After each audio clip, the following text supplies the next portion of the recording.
안녕하세요. 무역계약론 9주차 수업 시작하도록 하겠습니다. 오늘 학습하게 될 내용은 지난 시간에 학습했던 인커텀스 2020에 이어서 인커텀스의 가장 핵심이 되는 FOB와 CIF, FOB, CIF 계약에 대한 부분을 학습을 하고 그리고 이 무역계약론 수업이 이제 가장 하이라이트이자 핵심일 수 있습니다. CISG. 유엔 국제물품매매에 관한 협약에 대한 부분을 이제 시작을 하도록 하겠습니다. 지난 시간에도 제가 간략하게 말씀을 드렸던 것처럼 FOB하고 CIF는 인커텀스가 존재하기 훨씬 이전부터 존재를 했습니다. 1800년대부터 존재를 했었고요.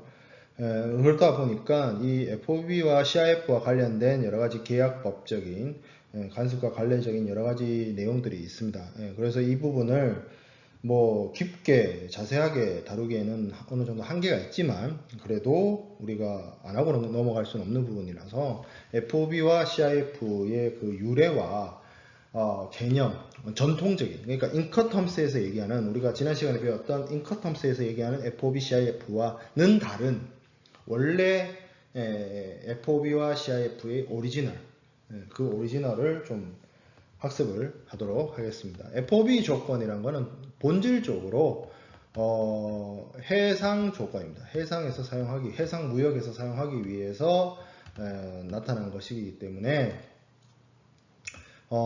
FOB라는 것 자체가 어떻게 보면 해상 무역과 함께 발달을 했다라고 볼 수가 있고요. 이 해상 무역이라는 게 결국에는 뭐 인류 역사의 어떤 발전이나 인류 역사의 어떤 흐름과 함께 하는 거죠. 그래서 뭐 산업혁명 이전부터 그리고 대항해 시대, 대항해 시대와 산업혁명, 그리고 근래에 들어와서 이제 본격화된 근대화된 해상 무역 이런 것들에 이르기까지 FOB 조건은 어떻게 보면 오랜 기간 동안 사용을 했다라고 하는 것인데, 그 어원 자체가 이게 이제 좀 먼저 얘기를 하자면,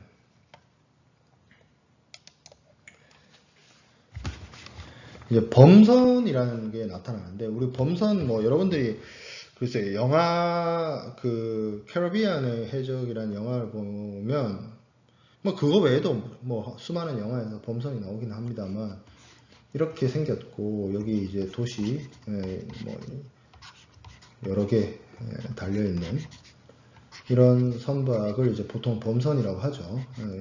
범선이라고 하는데, 이 범선에 예를 들어서 요즘에 이제 대형 컨테이너선, 이렇게 컨테이너 이렇게 막 실려 있는 이런 선박에 비하면 이 규모, 이게 이제 컨테이너선 같은 경우에는 뭐 글쎄요, 몇만 톤이 하죠. 몇만 톤 하는 선박인데, 이런 범선은 끼케야 뭐 몇백 톤짜리 선박이었습니다. 규모가 훨씬 작았죠. 여러분들이 글쎄요, 우리나라에는 이 범선을 전시하는지가 부산에도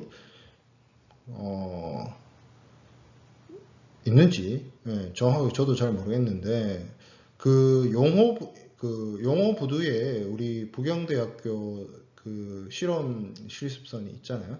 그런 배들 실험 실습선보다 훨씬 작은 배라고 생각하면 됩니다. 실제로 그 당시에 그 대항해 시대 때 사용됐던 범선이란 게. 그리고 지금은 뭐 용호부두뿐만 아니라 부산 그 북항이라든지 아니면 부산 신항만이라든지 이런 데 가보면 엄청나게 대형화되어 있는 컨테이너 항구를 만날 수 있지만, 예전 이 대항해 시대 그 당시에 뭐 산업혁명도 일어나기 훨씬 이전에는 지금과 같은 형태의 컨테이너 부두가 없었죠. 그러다 보니까 어떻게 무역을 했냐라고 하면, 그 당시 이제 소위 말하는 식민지 시대였잖아요. 뭐 전 세계적으로 이제 제국주의 시대 이러다 보니까 여기 배 위에 있는 사람과 배 밑에, 그러니까 육지에 있는 사람 사이에 이렇게 무역을 할 거 아니에요. 거래를 할 거 아니에요. 이때 거래를 할 때 이 육지에 있는 사람이 물건을 여기 선박 위에다가 올려다 주는 거. 올려다 주는 그게 쉽게 말해서 배 위에 실는다, 온 보드 한다라고 하는 거죠. 그래서 배 위에 실어다 주는 걸로 이 사람이 물건을 판매하게 되는 거. 그래서 물품을 자유롭게 놓는다, 자유롭게 매수인의 어떤 컨트롤 하에 둔다라는 의미로서 free on board란 말이 쓰였고, 여기서 이제 앞자를 따서 FOB가 됐다라고 보는 게 이 FOB의 어원입니다. 자, 그래서 뭐 이런 대항해 시대 해상 무역이 발달하던 태동기 때 이런 생겨난 개념으로서 FOB가 있는데, 이 FOB가 이제 발전을 하면서 이게 특히 미국에서 미국이라는 나라가 이제 1776년에 이제 독립을 하고, 이제 1800년대에 뭐 남북전쟁, 1861년인가요? 1860년대에 이제 남북전쟁을 하고, 이제 세계 1차, 2차 대전을 거치면서 세계 최강대국이 이제 돼오는 그런 과정 속에서 미국이라는 나라가 지금도 그렇지만 그 당시에도 엄청 땅이 넓고 하다 보니까 어떤 물품의 이동이나 이런 것이 이제 중요해졌죠. 그래서 그 당시에 이 대륙국이라고 할 수 있는 미국이 FOB라는 그 어떤 거래 조건을 육상에서 그러니까 그 미국은 지금도 그런 개념이 있죠. 주와 주, 그러니까 유나이티드 스테이츠죠. 유나이티드 스테이츠이기 때문에 주와 주 사이에서 이렇게 물품이 거래되고 할 때 사용되는 어떤 무역은 아니지만, 지금의 국제 무역은 아니지만, 그러니까 스테이츠와 스테이츠 사이의 거래이지만, 그러한 거래에서 FOB를 사용을 하면서 이제 발달을 해왔고요. 그리고 거기에 더해서 이제 영국은 순수한 이 FOB가 이제 순수한 의미의 그 해상 무역에만 쓰이다가, 영국도 사실 뒤에서 얘기를 하겠지만 국내용 FOB와 수출 FOB 또 이렇게 나뉘어서 사용을 하다가 또 CIF가 생겨나고 그렇게 해서 발달을 해 왔습니다.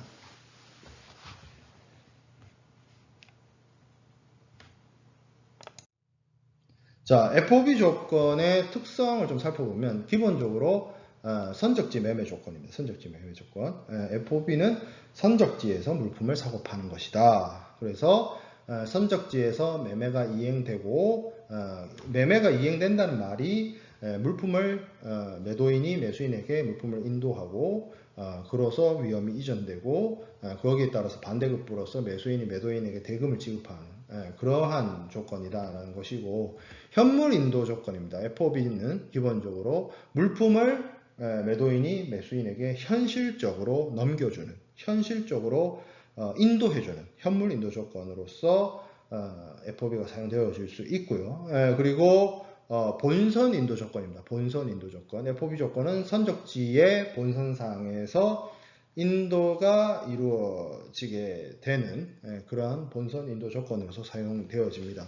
그래서 여기 보면 뭐 본선의 난간 이렇게 되어 있는데, 사실 이것도 굉장히 옛날 이야기 중에 하나죠.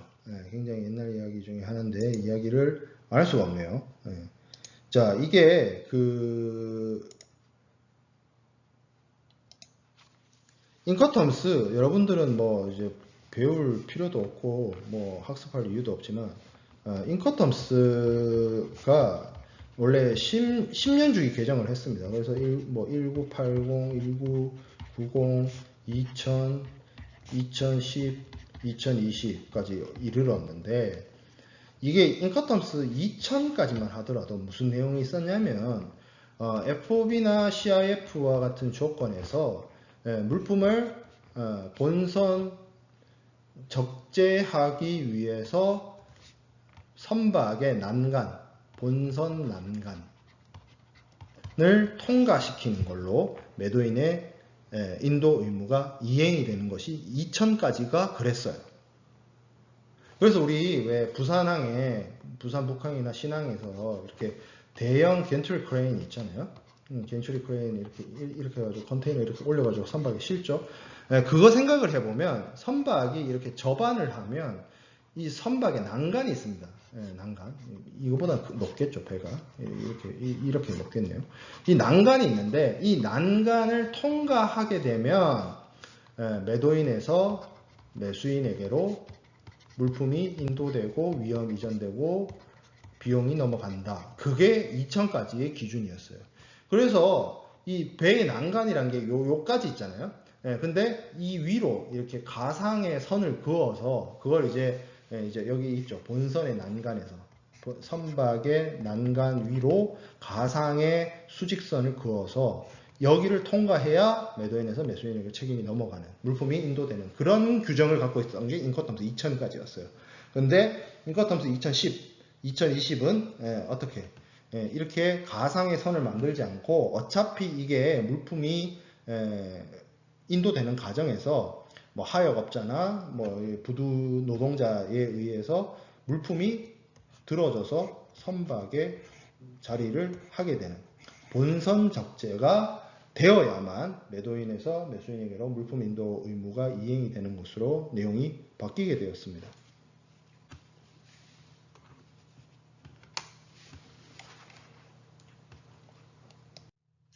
자, 그리고 인도 조건과 가격 조건의 차이 이렇게 되어 있는데 FOB 조건이 가격 조건을 중시한 조건이라고 해도 가격 채산의 근거는 인도 조건에 있다.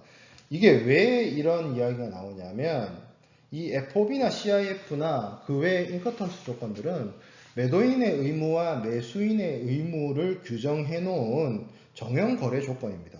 근데 실제 많은 무역거래 당사자들은 이런 FOB나 CIF를 가격 조건으로 써요. 왜?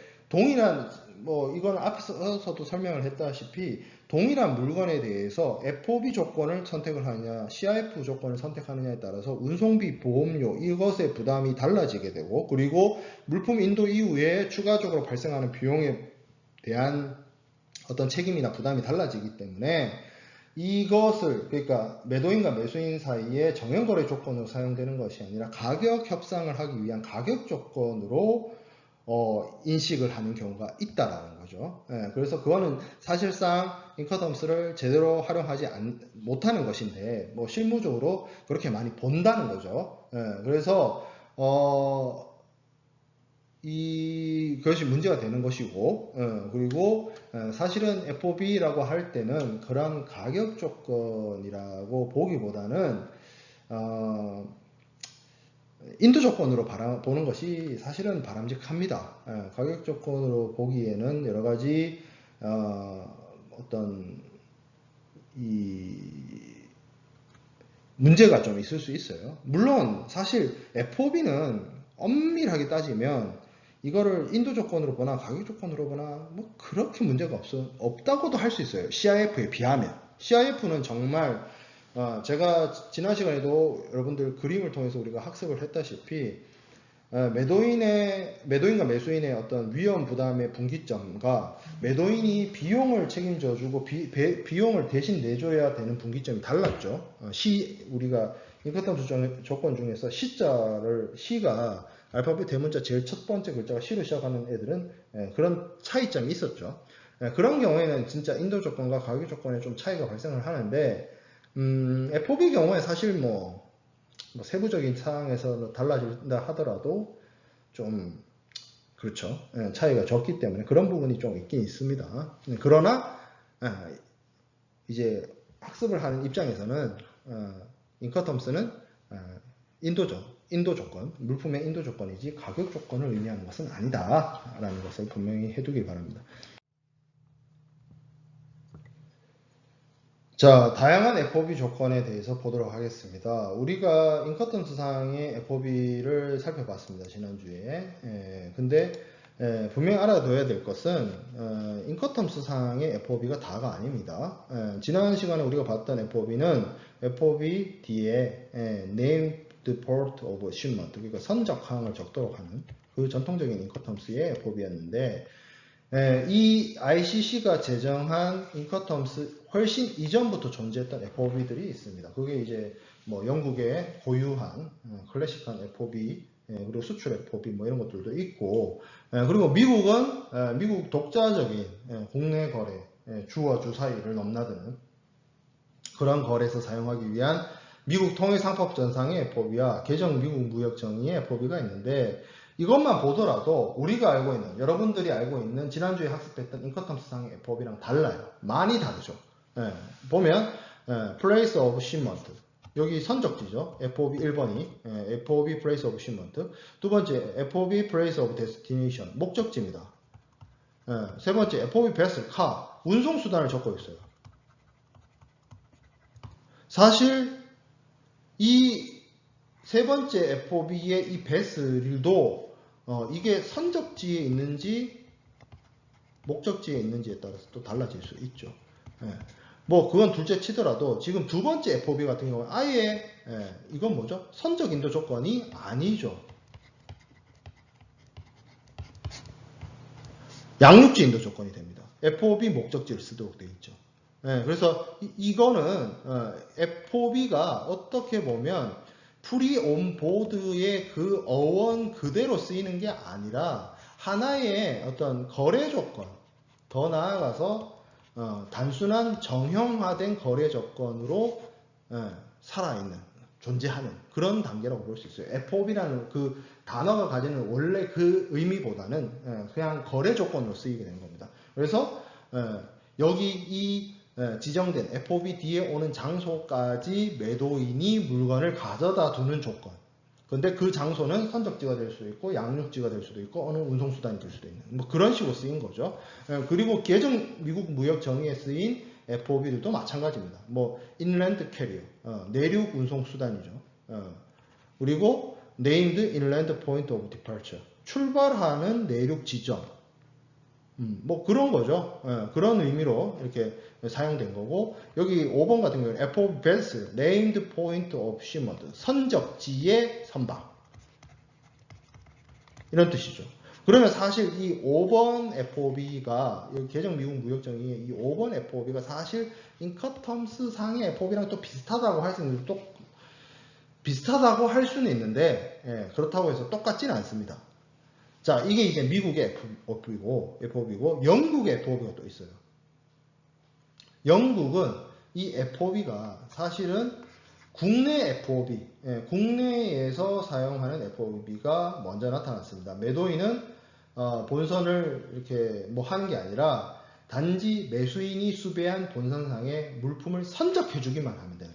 제가 앞서서 이 FOB의 어원이 free on board라고 했습니다. 그래서 범선 시대에 이 선박 위에다가 물건 파는 사람이 이렇게다가 올려주는 걸로 파는 행위를, 매도하는 행위를 완료하는.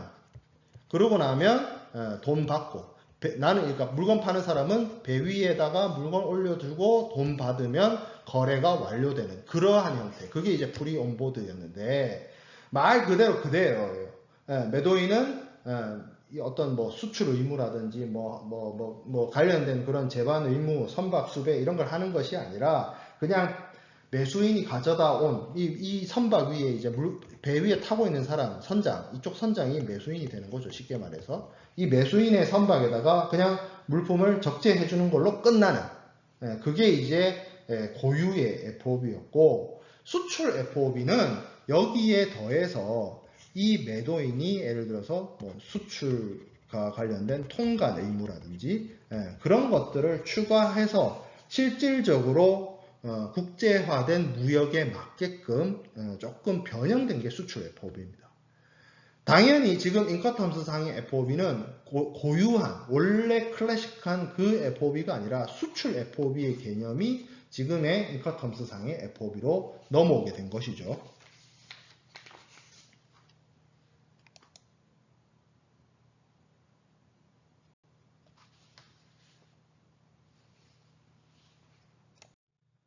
자, 그러면 우리가 다시 인커텀스 상의 FOB로 돌아와서 인커텀스 상의 FOB를 한번 다시 정리를 해보죠. FOB의 매도인의 주요 의무는 물품을 인도하는 것이죠. 그래서 지정된 선적항에서 매수인이 지정한 본선상의 물품을 적재함으로써 또는 그렇게 인도된 물품을 조달함으로써 프로큐어함으로써 물품을 인도하는 것이고 물품의 수출 허가를 취득하고 수출 통관 절차를 처리하고 수출과 관련된 관세를 포함하는 제세 공과금을 지급을 해야 됩니다.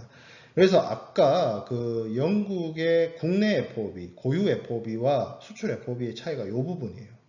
원래 클래식한 FOB는 이 두 번째 동그라미에 대한 부분이 없죠. 자, 그 다음에 세 번째, 물품을 본선에 적재할 때까지 모든 비용과 위험을 부담해야 된다. 그리고 물품이 인도되었다는 통상적인 증거를 자신의 비용으로 매수인에게 제공해야 된다. 물품 인도 증거를 매도인이 매수인에게 넘겨줘야 된다. 이게 이제 매도인의 FOB상의 주요한 의무가 되겠습니다. 물품 인도는 당연히 가장 중요한 부분이기 때문에 매도인과 매수인 간에 물품을 언제 선적하고 언제 선적을 완료할 것이고 인도 증명 어떻게 할 것이고 그리고 이제 매수인이 물품을 선적할 수 있는 선박을 수배하는 의무가 있기 때문에 운송 계약이라든지 뭐 선적 통지라든지 그런 부분을 이행해야 되는 매수인이 그렇게 이행을 하면 매도인은 선적을 하고 선적을 했다는 사실을 통지하는 그런 의무를 가지게 됩니다. 물품 인도 의무가 있죠. 그리고 서류 제공 의무도 있습니다. 서류 제공과 관련해서는 FOB 조건에 따라서 보통 이제 매도인이 제공해야 되는 서류가 상업송장과 같이 계약의 내용과 이 선적한 물품의 어떤 증거 이런 것들을 제공을 하고요. 그리고 수출 통과를 이제 수출을 하는 매도인이 했기 때문에 그 관련된 뭐 수출 우리나라로 치면 수출 신고 필증 같은 정부의 어떤 공적인 승인 서류가 필요를 하고요. 그리고 이제 지정된 선박, 매수인이 지정한 그 선박의 물품을 제대로 적재했다, 인도했다는 사실을 입증하는 어떤 통상적인 증거, 이런 것들이 필요로 하게 됩니다. 뭐 그 외에도 이제 선화증권이라든지, 해상화물 운송장이라든지, 뭐 이런 운송 서류가 필요로 하게 됩니다. 매도인과 매수인의 FOB 조건에서의 비용 부담을 좀 나눠서 생각을 해보면 기본적으로 우리가 분기점, 지난 시간에 공부했던 분기점 한번 생각해 봅시다.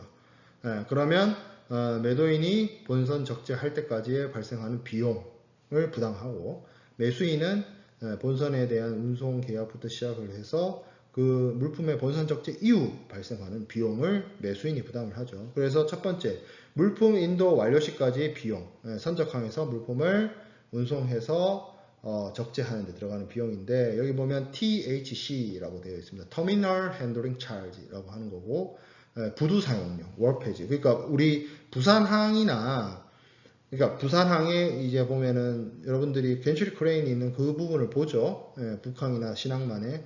그러면 거기 터미널 오퍼레이터가 있어요. 그 터미널에 그 겐츄리 크레인을 조작을 하고 컨테이너 야드에 있는 컨테이너를 운반을 하고 보관을 하고 관리하고 뭐 선적 작업하고 하는 그런 터미널을 운영하는 터미널 운영사들이 있습니다. 그 터미널 운영사에게 지급하는 비용 그런 것들이 부두 사용료, 뭐 터미널 핸들링 차지 이런 비용들이 해당이 됩니다. 그래서 그런 것들이 이제 일종의 그 물품을 선박에 선적하기 위해서 들어가는 부대 비용들이죠.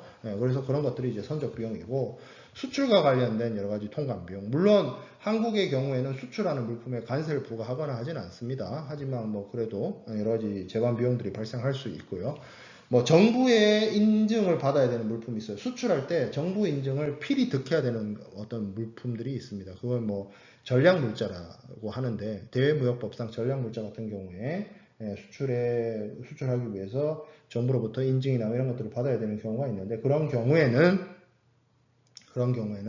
관련된 어떤 인증과 관련된 비용이 필요하고요. 포장 비용, 검사 비용, 뭐 그리고 매도인이 매수인에게 전달해야 되는 어떤 인도의 증거 이런 것들과 관련된 비용들이 매도인의 부담이 될 것이고 매수인은 이제 적입적부가 나오는데 적입적부는 선박의 물품이 본선 적재된 이후 발생하는 겁니다. 그러니까 선박에 아무 때나 뭐 물품을 싣는 순서대로 화물을 적재하는 게 아니에요.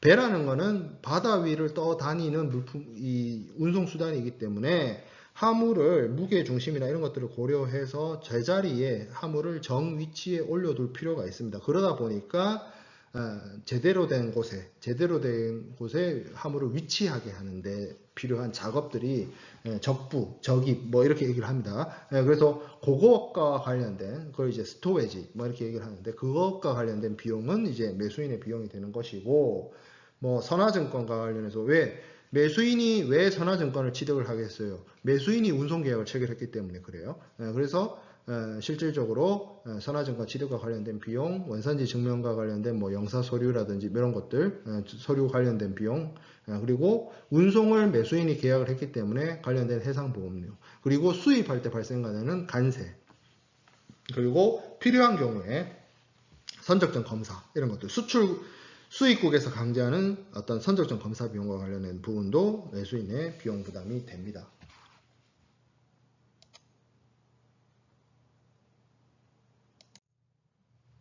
자, 그리고 매수인의 주요한 의무를 좀 보면, 뭐 앞에서도 얘기를 했다시피 어떤 비용 부담에 대한 부분도 있을 것이고, 중요한 거는 매수인이 해야 되는 가장 중요한 일은 돈 주는 거죠. 돈 주는 거.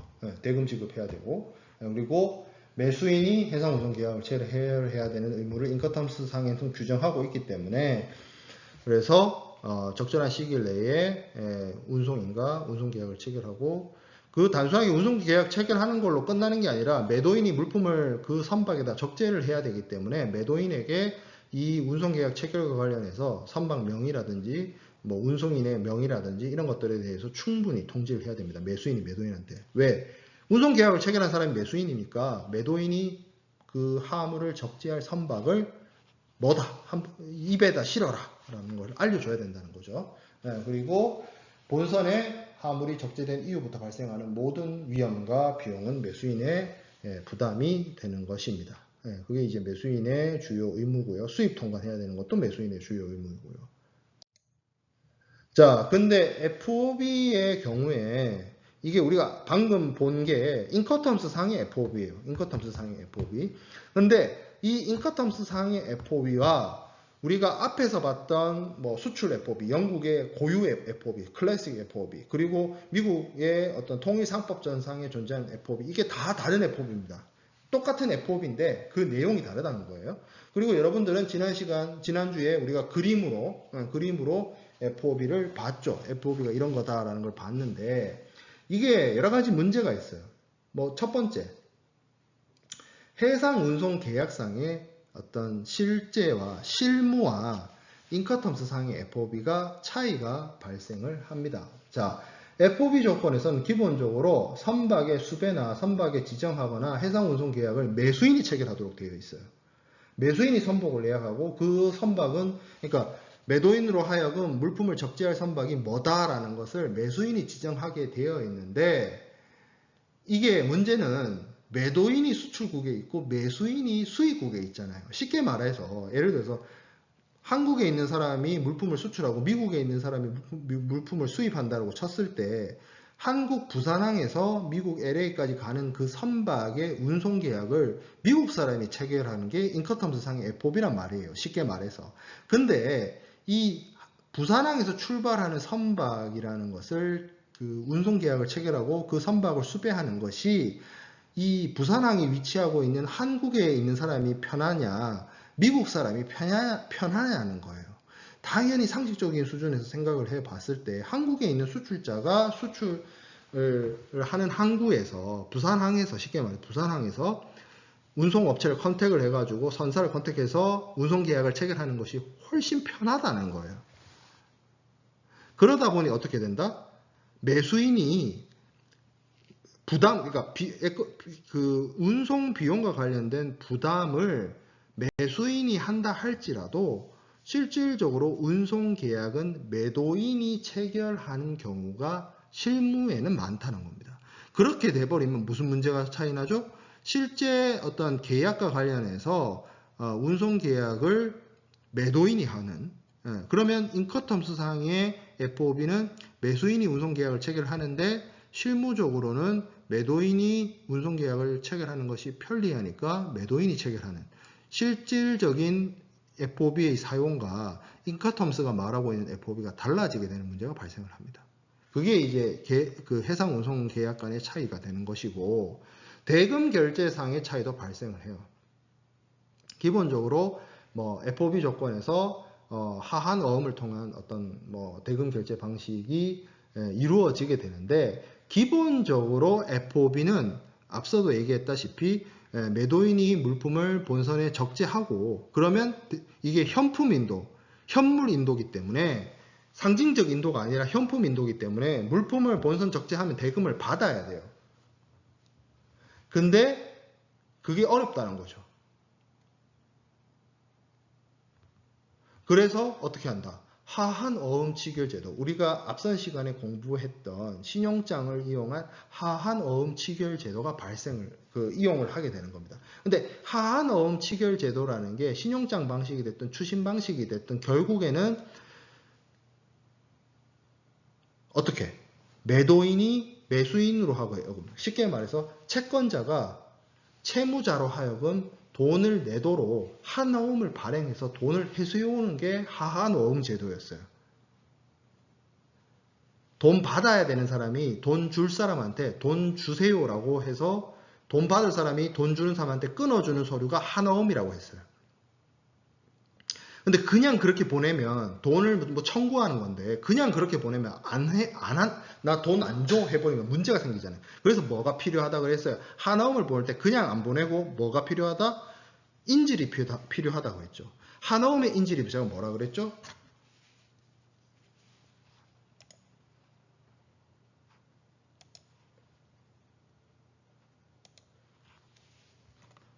한어음과 함께 움직이는 인질이 선화증권이에요.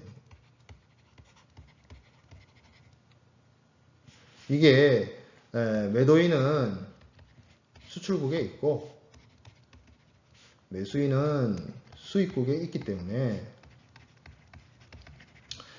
이게 물품을 이렇게 바로 선적해 준다고 해가지고 바로 돈 주기가 어렵다는 거죠. 그렇죠? 그러면 매도인은 이 멀리 떨어져 있는 매수인으로 하여금 돈을 회수하기 위해서 뭘 이용한다? 한어음, 하한어음 제도를 이용하는데, 그래서 지지난 시간이었나요? 여기 이 화자와 이 하자를 따서 하한어음 치결 제도라고 했죠. 그래서 이거를 뭐 신용장에서도 쓸 수가 있고 추심에서도 쓴다라고 내가 얘기를 했습니다. 자, 그러면 문제가, 자, 오케이. 그래. 멀리 떨어져 있는 매도인과 매수인 사이에 대금을 회수하기 위해서 매도인이 한어음을 발행하고 선화증권을 인질로 삼아서 은행을 통해서 대금을 회수한다. 오케이. 이해가 됐어. 그럼 이렇게 매수인은 이 은행을 통해서 한어음을 결제해주면서 선화증권을 이제 받아서 물품을 찾는다. 오케이. 그 이해가 됐는데, 가만 생각해 보니까 지금 이게 FOB잖아요. FOB는 뭐예요? 매수인이 운송 계약을 체결하죠. 그러면 BL이 누가 획득하게 되는 거예요? 운송인으로부터 BL을 획득하는 사람은 매도인이 아니라 매수인입니다. 그렇잖아요. 매수인이 운송계약 체결한다며. 그래서 해상 운송 계약상의 차이가 발생한다 했잖아요. 그렇게 되면, 자, 매도인이 운송 계약을 체결해가지고 선화증권을 받아서 이 선화증권을 한어음과 함께 하한어음 치결을 하게 되면 이게 도대체 FOB인데 전혀 안 맞잖아요. 어떤 부분에서. 매도인은 물품에 본선 적재하는 걸로 모든 인도 의무가 완료되고 그 이후부터 발생하는 위험과 비용은 매수인의 위험과 비용이 된다라고 하는 인커텀스상의 FOB랑 이 실질적으로 대금 결제를 할 때 하한어음 치결 제도를 이용했을 때랑 서로 맞지 않는 부분이 발생하게 된다라는 점입니다. 그리고 사실 이런 하한어음 치결 제도를 이용한다는 게 결국에는 매수인이 물론 신용장을 이용하게 되면 신용장을 이용했을 때는 매도인이 은행에 바로 내고를 통해서 대금 회수를 빨리 할 수 있지만 결국에는 은행을 이용을 해서 돈을 나중에 사후에 지급하게 되는 거죠. 근데 인커텀스상의 FOB, 원래 그 수출 FOB는 뭐였어요? 물품을 이렇게 본선 적재하면 거기에 대한 반대급부로서 대금 지급을 받는 건데 왜? 현물 인도라고 했으니까. 근데 그런 인도가 일어나지 않게 되는 거죠. FOB가. 실제 FOB가. 실무적인 FOB가. 실무적인 FOB가 인커텀스상의 FOB랑 다르다. 그래서 사실 인커텀스가 이야기하고 있는 FOB대로 이루어지는 국제무역 거래는 하나도 없다라고 하면 너무 좀 비약이 심한 거고, 거의 대부분의 FOB를 사용하는 무역 거래가 인커텀스상의 FOB랑 달라요. 여러 가지 이런 이유들 때문에 해상운송계약상의 차이든 대금 결제상의 차이든 이런 이유로 인해서 실제 FOB와 인커텀스의 FOB는 다르다.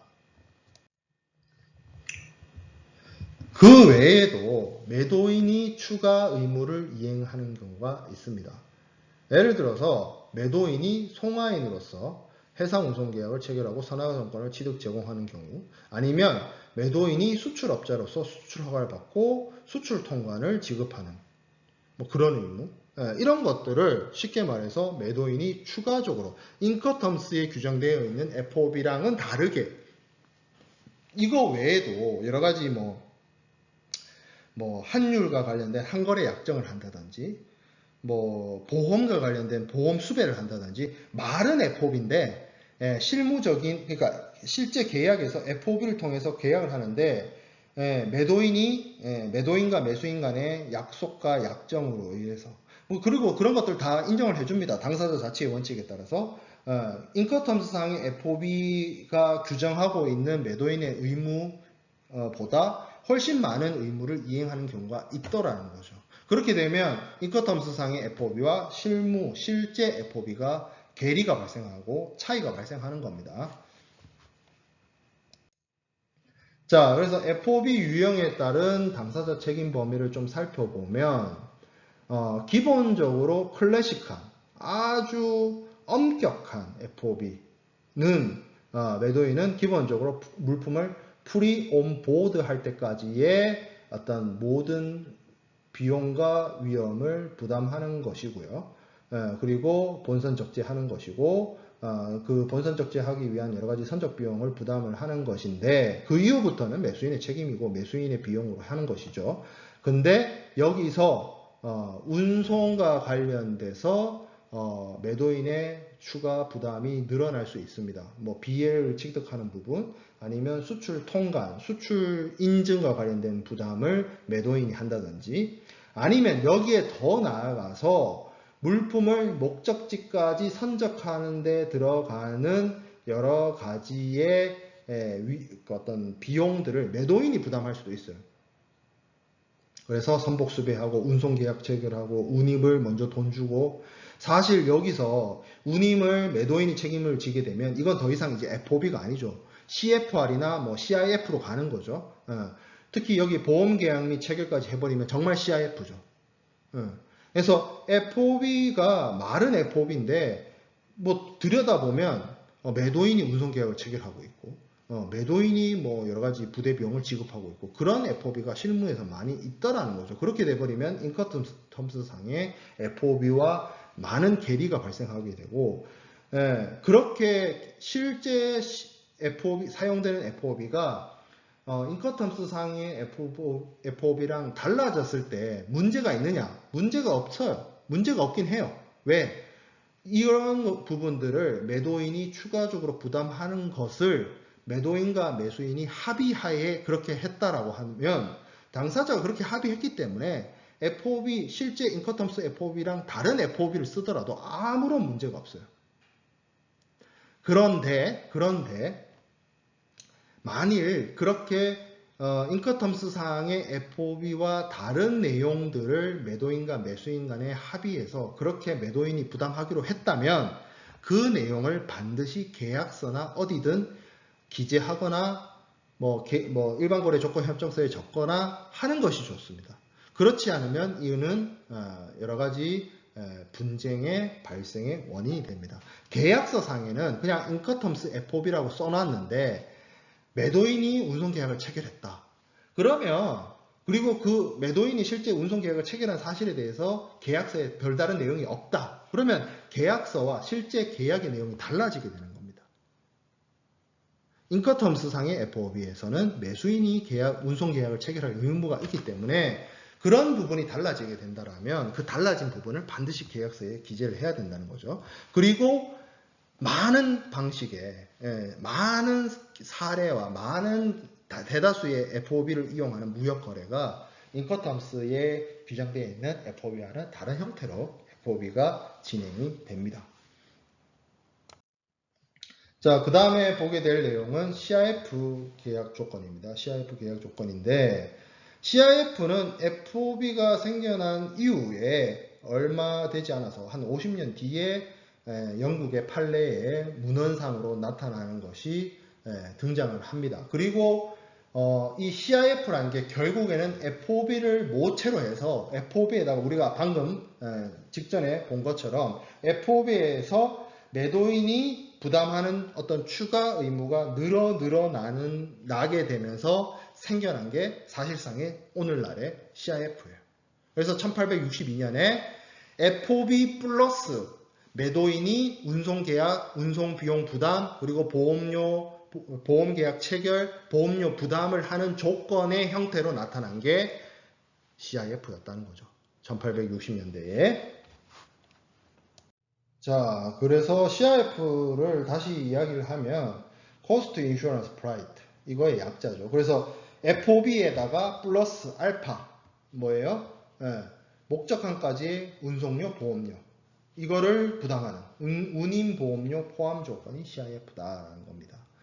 그래서 이 CIF는 실질적으로 FOB랑 동일합니다. 어떤 의미에서? 물품의 인도 지점이 물품을 본선 적재하는 걸로 프리 온보드 하는 걸로 매도인이 매수인에게로 물품 인도 의무를 이행하고 거기까지 위험을 부담하고 비용을 부담하는 건 맞으나 거기에 플러스 알파로 목적지, 목적항까지 가는 데 들어가는 해상 운임, 프라이가 거기에 따른 해상보험, 마린 인슈런스의 보험료를 지급하는, 대신 내주는 그것이 CIF 조건인 것이죠. 그래서 이게 가능했던 게 사실은 앞서 제가 신용장을 이용한 하한어음 치결 제도를 말씀을 드렸는데 거기서는 매도인이 선화증권을 받아서 운송계약을 직접 체결하고 선화증권을 받아서 자기가 발행한 한어음을 이용해서 인질로 보내서 매수인으로부터 대금을 회수하는 그게 하한어음 치결 제도였잖아요. 그래서 그런 하한어음 치결 제도를 이용하는 대금 결제 방식, 하한어음 치결 제도를 이용한 거래 방식과 이 CIF를 이용하는 정형거래 조건이 일치하기 때문에 적합하기 때문에 많이 CIF를 많이 사용하게 된 겁니다. FOB 못지않게 많이 사용하게 된 거죠. 그래서 CIF 조건의 특징을 보면 서류 인도 조건이에요. 이 물품을 본선 적재해서 현품을 이렇게 넘겨주는 걸로 되는 것이 아니라 결국에는 서류 인도가 이루어져야 물품을 대표하거나 물품을 나타내는 물품의 권리를 주장할 수 있는 이 권리 증권을 넘겨주는 것으로서 인도가 이루어진다라고 보는 게 이 서류 인도 조건인데 CIF가 대표적인 서류 인도 조건이고요. 그리고 어떻게 보면 서류만 제시가 되면 이 물품의 도착 여부와 상관없이 어차피 물품은 아직 바다에 떠 있다 하더라도 그 한어음과 선화증권을 이용한 한어음이 매수인에게 제시되었을 때 결제를 하게 되면 물품은 아직 목적항에 도착하지 않았다 하더라도 뭐 상관없이 매수인이 매도인에게 대금 결제 해줄 수 있는 게 이 방식이기 때문에 그렇죠. 그리고 물품이 도착했다 하더라도 물품이 목적지에 도착했어요. 근데 매수인한테 선화증권이 아직 안 왔어요. 그러면 뭐 매수인은 물품 인수를 뭐 못하거나 뭐 거절하거나 뭐 그렇게 될 수가 있는 거죠.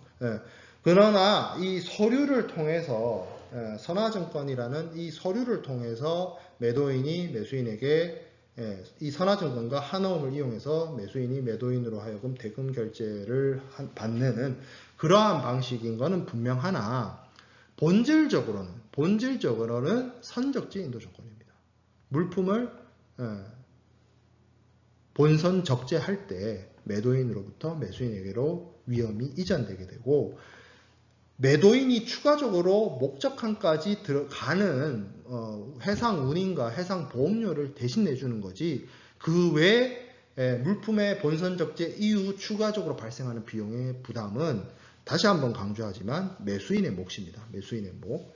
자, 그리고 뭐 복합 가격 조건이다 이렇게 되어 있는데, 뭐 기본적으로 어떻게 보면 FOB 같은 경우에는 그 매도인과 매수인 간의 어떤 위험과 비용의 분기점이 기본적으로 인도 제공이 되는, 그러니까 본선 적재되는 그때 이렇게 넘어가기 때문에 일치해요. 비용과 위험에 대한 부담이. 근데 CIF는 다르죠. 이게 다시 한번 강조하지만 운임과 보험료에 대한 부분이 매도인이 부담을 하게 돼서, 사실 매도인이 그렇게 똑같은 물건을 FOB로 팔 때와 CIF로 팔 때랑 동일한 가격으로 팔지는 않을 겁니다. 왜? FOB는 내가 본선에 적재해 주는 것만으로 내 의무를 다하는데, CIF는 목적항까지 가기 위한 운송 비용과 보험료를 내야 되기 때문에, 똑같은 물건을 파는 수출자 입장에서는 CIF로 팔 때 뭐 하겠어요? 운임과 보험료를 수입자한테 더 받아내겠죠. 그러니까 똑같은 물건을 살 때, 쉽게 말해서 똑같은 물건을 살 때 택배비를 부담하는 것이냐 택배비를 부담하지 않느냐에 따라서 가격이 달라질 수 있잖아요. 2,500원이 더 비싸지잖아요. 그것처럼 무역 거래를 하는 사람의 입장에서, 수출자 입장에서 내가 배송비를 부담해야 된다라고 하면 그 2,500원을 공짜로 부담해 주지 않죠. 그러니까 FOB로 팔 때보다 CIF로 팔 때가 2,500원이 더 비싸야 될 거 아니에요. 그 얘기인 겁니다. 그 얘기인 거. 그래서 물품의 가격이 달라집니다. FOB와 CIF의 경우에. CIF의 어떤 법리에 대해서 보도록 하겠습니다. 소유권 이전, 그러니까 FOB는 간단해요.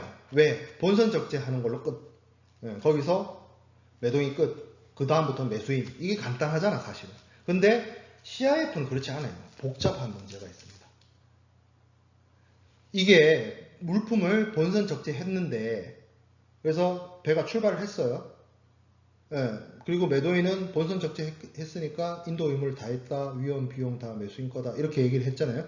근데 그러면 정말 매수인 거가 됐느냐? 문제가 뭐냐면 이 선박의 운송 계약을 매도인이 체결했기 때문에 선화증권이 누구 손에 있어요? 매도인 손에 있는 거예요. 그렇게 되면 이 선화증권이란 게 뭐 운송론이나 이런 데서 여러분들이 알겠지만, 선화증권을 가지고 있어야만 물품을 목적항에서 인수할 수 있습니다. 선화증권을 가지고 있는다는 것은 물품의 권리를 주장할 수 있는 서류인 거예요. 쉽게 말해서 선화증권 갖고 있는 사람이 물품의 주인입니다. 근데 인커텀스는 뭐라고 얘기해요? 물품의 인도를 하면, 본선 적재하면 매도인의 인도가 이루어졌고 매수인에게 위험 부담과 비용 부담이 넘어간다 했잖아요. 그럼 매수인의 위험에 대한 책임이 매수인에게 있고 비용 부담의 책임이 매수인에 있으면 물건 자체가 매수인 거란 얘기인데, 물품의 권리를 주장할 수 있는 선화증권 누구 손에 있어요? 매도인 손에 있는 거예요. 그렇죠? 네. 그게 이제 이 법적인 문제가 발생한다는 거예요. 그 법적인 법리의 해석이 필요하다는 게 그 얘기인 겁니다.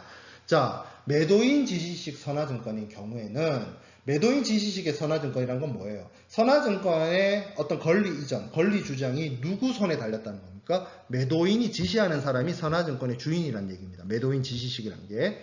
자, 그러면 뭐나 소유권이 이 물품의 권리를 주장할 수 있는, 물품의 소유권을 주장할 수 있는, 다시 말해서 목적항에서 운송인으로부터 물건을 찾을 수 있는 권리증권인 선화증권의 권리권자가 매도인의 컨트롤 하에 있는 거예요. 수출인의 컨트롤 하에 있는 겁니다. 그렇죠? 그러면 소유권이 넘어갔다고 보기가 어려운 거죠. 그럼 소유권은 언제 넘어간다는 거예요? 이 선화증권을 물품 대금을 받아서 매수인 쪽으로 넘겨줄 때까지 소유권이 안 넘어간 겁니다. 그렇죠? 네. 매도인이 자기 통제하에 물품을 둔 거예요. 물품을 배에 실어서 매수인이 위치한 목적항으로 보냈지만 매도인은 뭘 들고 있다? 선화증권을 들고 있으니까 자신의 물품에 대한 권리, 소유권을 유보시킨 겁니다. 요 사안을 제가 뭐 할 때 또 설명했어요. 소유권 이전과 관련해서 소유권 유일 이론, 소유권 분할 이론 이런 거 소유권 이전과 관련된 법리를 앞 시간에 설명할 때 얘기했죠. 그 얘기가 다시 나타나는 겁니다. 그렇죠? 그래서 FOB는 간단하다니까. FOB는 간단한데 CIF는 이게 문제가 될 수 있다니까요. 그래서 다시 정리하면 매도인 지시식 선화증권의 경우에는 소유권이 유보된다. 소유권의 유보가 이루어진다라는 것이고, 자, 은행 지시식과 매수인 지시식은 좀 또 얘기가 달라질 수 있죠. 은행 지시식으로 한다는 것은 뭐다? 결국에는 매도인은 선적할 때는 담보권을 유보를 하는 겁니다. 대금이 결제돼서 결국에는 매도인으로부터 뭐 은행 이렇게 넘어갈 때 소유권이 소멸된다. 매도인의 소유권이 소멸된다. 이렇게 생각할 수 있습니다. 자, 매수인 지시식. 수입자의 이름에 따라서 선화증권이 결정되는 경우에는 어떻게 되느냐? 이 경우에는 쉽게 말해서 매수인 지시식 경우에는 이렇게 생각하면 돼요.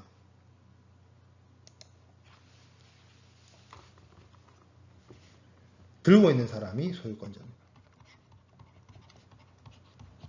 자, 매수인 지시식이 매도인 손에 있어요. 자, 이렇게 생각해 보자고요. 그림을 그려서 선박이 있고, 자, 우리가 인커텀스 상에 CIF다라고 치면, 이렇게 본선 적재하면 매도인의 인도 의무, 이 분기점이었죠. 분기점. 그래서 물품의 인도가 이루어졌고, 이 이후부터는 매수인의 위험과 비용이다라고 했는데, 운송계약 자체를, 이 운송계약을 매도인이 체결을 했다 보니까 운송계약에 따른 선화증권, 물품의 권리를 주장할 수 있는 권리증권인 BL이 운송계약을 체결한 매도인 손에 떨어지는 거죠. 그러니까 이 매도인 입장에서는 나는 분명히 물품을 인도해서 매수인에게 통제하에 넘겼는데 계속 비해를 갖고 있다 보니까 뭘 했다는 거예요? 소유권을 유보했다는 얘기가 나오는 거예요. 그리고 이 소유권 유보가 해결이 되려면 결국 뭐 하한어음 치결이 됐든 어떤 추심 방식이 됐든 뭐 신용장 방식이 됐든 이 은행으로부터 대금을 회수해서 이 비해를 넘겨줄 때 소유권 유보가 종료되는 겁니다. 자, 근데 이 매수인 지시식이 돼버리면 어떤 거예요? BL에, 쉽게 말해서 BL에 물건 받는 사람 이름에 매수인 이름이 적혀 있는 거예요.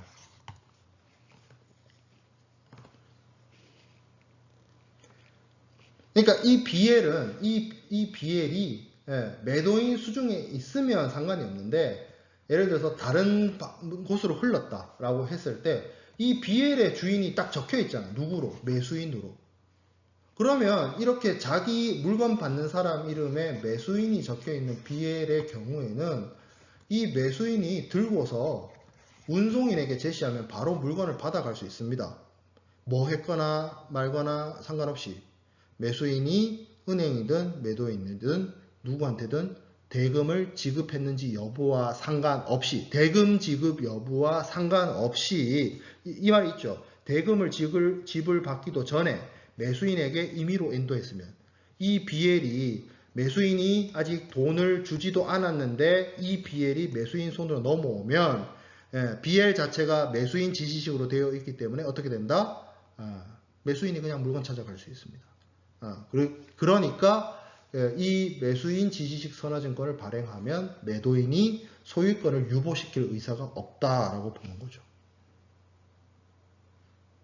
사실 선화증권에 대한 부분을 사실 여러분들이 무역상무론, 국제상무론 수업에 이미 한번 들었거나 운송론 수업을 들었다면 이 설명이 조금 더 이해가 와닿을 텐데 지금 계약론 수업 시간에서 인커텀스도 설명을 해야 되고 CIF 법리도 설명해야 되고 거기에 따라서 하나음 치결제도와 선화증권의 법리를 같이 설명해야 되다 보니까 조금 내용이 복잡해졌는데 핵심은 그거예요. 선화증권이란 건 물품의 단순한 운송 서류가 아닙니다. 물론 운송 계약의 어떤 증거이죠. 운송 계약의 증거이고 그리고 물품을 수령했다는 뭐 수령 증거이고 하지만 뭐다? 권리 증권입니다. 타이틀 오브 도큐먼트. 권리 증권이기 때문에 이 권리 증권을 가지고 있으면 물품의 권리를 주장을 할 수가 있어요. 목적항에서 물품을 인도 청구도 할 수 있고요. 그리고 내가 선화증권의 정당한 권리권자임을 주장을 하게 되면 물품에 대한 어떤 권리, 소유권도 주장할 수 있습니다. 그렇기 때문에 이 선화증권, BL을 가지고 있는다는 것 자체가 소유권을 가지고 있는다라는 의미로 버금가지는 것입니다. 그래서 CIF와 같은 조건들을 상징인도라고 하는 이유가 FOB는 말 그대로 그냥 물건 넘겨주면 그냥 끝이에요. 매도인의 역할이나 이런 부분이. 근데 CIF의 경우에는 물품을 넘겨주는 것이 문제가 아니라 물품의 권리를 주장할 수 있는 이 종이 서류, 물품의 상징물인 이 종이 서류를 넘겨주는 것이 더 중요한 이슈가 되기 때문에 현품인도, 현물인도라 하지 않고 물품의 상징물인 종이를 넘겨주는 게 핵심이다. 그래서 상징인도라고 하는 겁니다. 매수인 김영식의 경우에도 마찬가지입니다. 사실 김영식 선화증권과 지시식 선화증권에 대한 이해를 좀 해야 되는데 이게 지금 우리가 운송론 수업이 아니라서 제가 깊게 설명하진 않는데 지시식이란 건 기본적으로 to order예요. 누군가의 지시를 받는 거죠. 이게 지시식이라고 하는 겁니다. 그러니까 선화증권의 취급이나 선화증권의 어떤 유통과 관련해서 이 to order의 지시를 내릴 수 있는 사람의 명령에 따라서 이동을 하거나 배서가 되거나 뭐 유통이 되거나 하는 게 지시식이고요. 김영식은 그냥 뭐 수하인 누구 우리 택배처럼 택배는 물건 받는 사람이 딱 정해져 있잖아요. 택배에 뭐 누구의 지시에 따라서 누구한테 배달해 주세요 이런 내용이 없죠. 택배는 그냥 받는 사람이 적혀 있어. 그래서 받는 사람 누구 땡땡땡 이렇게 BL에 이렇게 받는 사람이 적혀 있는 걸 김영식이라고 합니다. 김영식을 하는데 어떻게 매수인을 지시해 버렸어요. 그러면 이거는 그냥 말 그대로 BL 발행과 동시에 매수인한테 권리 다 넘긴 겁니다. 매도인이. 그래서 이런 방식의 매수인 김영식, 매수인의 어떤 지정된 권리를 주장할 수 있는 이런 방식은 되도록이면 무역 거래에서는 잘 사용되지 않습니다. 자, 그리고 위험의 이전과 관련해서는 기본적으로 어떻게 보면 매도인은 물품의 인도 시점까지 매도인이 위험 부담하는 거고 매수인은 그 인도 이후의 어떤 위험 부담에 대해서 책임을 지는데 위험의 이전과 관련해서 그 상품이 어떻게 보면 그 상품 자체에 하자가 있다든지 아니면 상품 자체가 어떤 여러 가지 비정상적인 뭐 어떤 그러니까 만들어질 때부터 제조 공정상에 뭐 문제가 있었다든지 아니면 물품을 매도인이 매수인한테 넘기기 이전부터 뭔가 어떤 특수한 상황에 의해서 문제가 있었다 이러면 물건이 매수인 손으로 넘어왔다 하더라도 매도인이 어떻게 보면 그 근원적인 잘못이나 문제를 제공한 것이기 때문에 그 경우에는 매도인의 책임을 지는 것이 맞고요. 원칙은 인도 이후에는 위험 부담의 책임이 매수인에게 있는 거죠. 여기서 설명하는 이 18번 슬라이드에서 설명하고 있는 위험 이전과 관련된 이슈는 앞서 얘기했던 것처럼 물건이 문제가 있는 거예요. 그 자체, 매도인이 매수인한테 넘긴 그 물건 자체에 뭔가 하자나 잠재적인 문제가 있을 때는 매도인이 그렇다고 해서 자신의 인도 의무를 다 했다 하더라도 자신의 책임 없음을 주장할 수 없는 게 사실입니다. 자, CIF 조건의 의의를 좀 살펴보면 선적 서류가 이제 사용이 되죠. 그러니까 FOB는 기본적으로 인컨텀스 상의 FOB는 매수인이 운송 계약을 체결하기 때문에 거기 뭐 운송 서류나 이런 것들이 매수인 쪽으로 떨어질 테지만 CIF는 매도인이 운송 계약 체결하고 매도인이 보험 계약을 체결해요.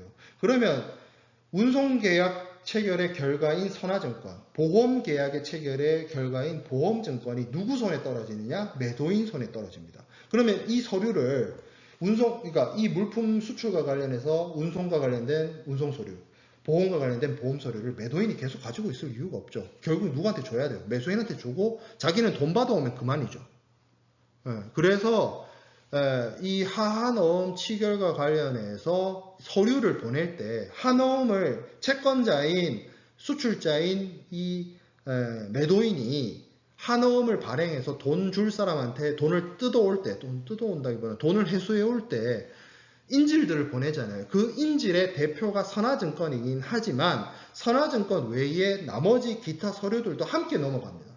그 대표적인 신용장을 비롯한 하한어음 취결에서 한어음을 이용해서 대금을 회수할 때 함께 이동하는 대표적인 서류가 첫 번째가 상업송장, 물품의 인보이스, 그러니까 물품의 명세라고 생각하면 되고요. 선화증권은 뭐 강조했던 그 내용이고, 그리고 보험 계약을 체결한 경우에 보험증권도 결국에는 운송 도중에 사고가 났을 때 물품을 본선 적재한 이후부터 위험 비용 부담이 매수인이니까 운송을 하다가 사고가 나면 사고에 대해서 뭐 이거 손해가 발생하고 보험 처리를 해야 되는 건 결국 매수인이거든요. 그러니까 매도인이 그냥 보험만 들어준 거예요. 실제 보험 사고가 나면 보험회사랑 이야기하고 뭐 돈 받아야 되는 거는 매수인입니다. 그러면 매도인이 자기가 보험을 들어줬지만 내가 이 보험서를 들고 있을 이유가 없죠. 그럼 보험서를 또 보내는 거죠. 그래서 보험증권, 선화증권, 상업송장을 보내고요. 그리고 그 외에 뭐 필요한 경우에 포장명세서라든지 원산지 증명서라든지 세관송장이라든지 영사송장이라든지 품질보증서, 뭐 중량증명서 이런 서류들도 함께 넘어가게 됩니다.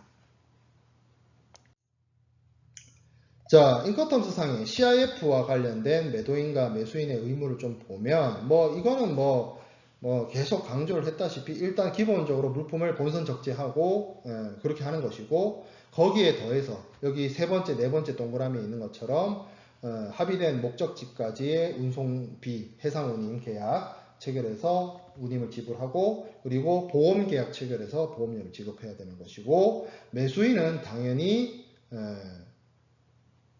어떻게 보면 그 대금 지급이 핵심이죠. 대금 지급하고 운송 계약을 매도인이 체결을 하지만 수입국 내에 뭐 추가적인 운송 비용이라든지 아니면 주 운임 구간 외에 발생되는 여러 가지 부수적인 운송과 관련된 비용이라든지 이런 것들은 매수인의 책임입니다. 그래서 그 부분을 매수인이 지급할 의무를 가지게 되는 게 CIF상의 매수인의 주요 의무가 되겠습니다.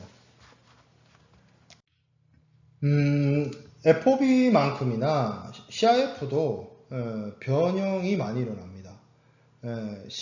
그러니까 FOB는 사실 실무적으로 인커텀스상의 FOB 그대로 쓰는 경우 거의 없다고 했습니다. 뭐 상황에 따라서 매도인이 운송계약 체결하기도 하고 뭐 추가적인 비용 부담하기도 하고 추가적인 의무를 부담하기도 하고 그래서 실제 실무에서 사용된 FOB와 인커텀스 FOB에 엄청난 괴리가 있다라는 부분 강조를 했죠. 근데 CIF도 변형이 충분히 일어날 수 있습니다. CIF 자체가 FOB의 변형이지만 거기에서 더 추가해서 여기 나와 있는 것처럼 뭐 매도인이 어떤 수수료라든지 이자라든지 외환 비용 뭐 차손을 보장하기 위한 뭐 한 해지와 관련된 비용 뭐 이런 것들 있죠. 그런 부분들을 매도인이 추가적으로 부담을 한다든지 하는 그렇게 돼버리면 그것도 마찬가지로 인커텀스 상의 CIF와 다른 CIF가 돼버리죠. 그런 식으로 CIF 조건도 충분히 많이 변형이 일어나기도 하고 일어나고 있습니다. 그게 이제 CIF의 변형이 되겠습니다.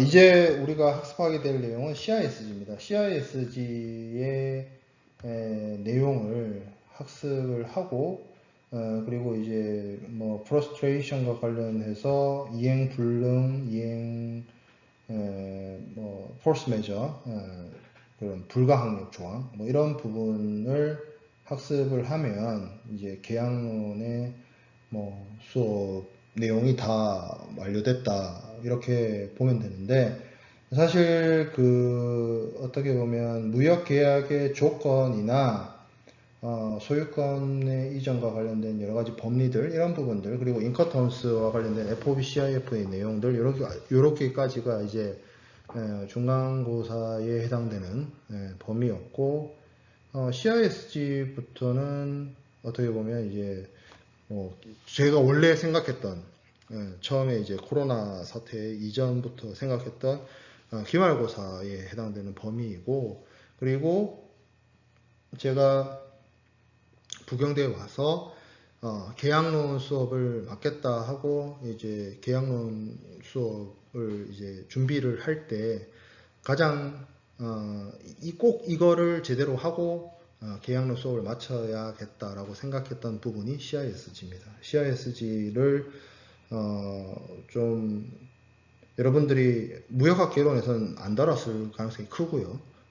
국제상무론 수업에서도 뭐 CISG 전체 중 일부 내용들에 대해서 특히 청약과 승낙에 대한 부분은 우리가 뭐 사실 이 수업 앞에서도 좀 다뤘고 하기 때문에 그때 이렇게 접근한 정도이지 CISG의 어떤 깊이 있는 내용이나 원문에 대한 접근은 여러분들이 한 적이 없을 것이고 그리고 이 계약론 수업 외에는 또 다루지도 않을 부분이기 때문에 이 계약론 수업에서 여러분들이 가져가야 될 가장 핵심적인 내용이 이 CISG가 아닐까 저는 생각을 합니다. 그래서 이 CISG에 대해서 좀 집중적으로 수업을 할 거고 CISG는 제가 뭐 인커텀스는 그림으로서 설명을 했어요.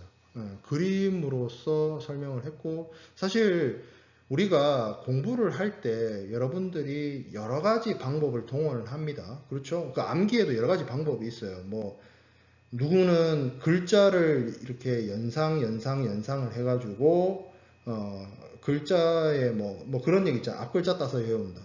뭐 그렇죠? 단어의 앞자만 따서 외우는 그런 방식, 뭐 연상법 이런 것도 있고 아니면 뭐 이렇게 또 마인드맵처럼 그렇죠? 마인드맵처럼 이렇게 이어서 이렇게 그림화 뭐 이렇게 뭐라고 해야 될까? 개념화, 추상화, 이미지화, 그렇죠? 이미지화해서 암기하는 방법 그런 것도 있는데 뭐 그 암기의 방법이야 뭐 다양하지만 어쨌든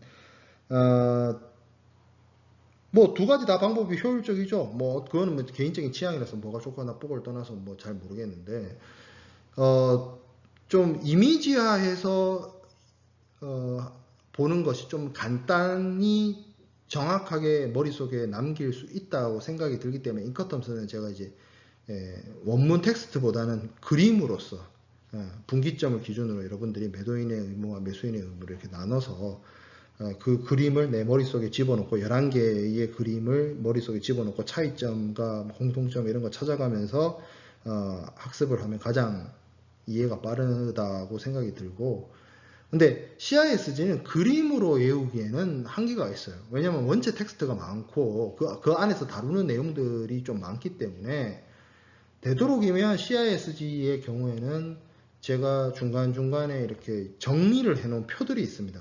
강의 자료상에 이렇게 나타날 텐데 그걸 바탕으로 좀 앞글자를 따든지 해서 연상을 하는 그런 방식으로 암기와 숙지를 하는 것이 좋습니다. 사실 여러분들이 무역 물류를 접할 때 어려워하는 것 중에 하나가 외울 게 너무 많다, 암기할 게 너무 많다 이렇게 생각하는데, 그거는 기본적으로 학문을 학습을, 그러니까 여러분들이 어느 정도 학문을 학습을 하려면 기존에 선행했던 연구자들이나 교수들이 만들어 놓은 그 내용을 어느 정도 숙지할 필요가 있는데, 그 숙지하는 내용과 관련해서 방식이 여러 가지가 있죠. 뭐 경제학 같은 경우에는 이제 수식과 그래프를 이용해서 암기를 하는 것이고, 암기를 한다기보다 이해를 해야 되죠. 수식은 이해를 해야 되는 거고, 경영학에서는 원체 그 개념이나 이런 것들이 많기 때문에, 이론 뭐 개념 이런 게 많기 때문에 그런 것들을 이제 잘 이해하고 받아들이는 것이 중요하고, 이 무역물류학에서는 기본적으로 용어들이, 생소한 용어들이 많기 때문에 그 용어들을 어느 정도는 숙지하고 나면 그 다음은 이해가 쉽습니다. 오히려 처음에 잘 이해하고 잘 암기하고 잘 숙지를 하면 나중에 쉬워요. 이런 부분들이. 그렇기 때문에 여러분들이 좀 인커텀스는 제가 보여드린 그림을 통해서 이미지로, CISG는 제가 나중에 보여드릴 표로 표를 연상을 해서, 표 내용을 연상을 해서 내용을 이해하고, 내용을 먼저 숙지하고 암기하고, 숙지하고 암기하고 나면 이해가 된다라는 거죠. 그렇게 접근하는 것이 좋지 않을까라는 생각을 합니다.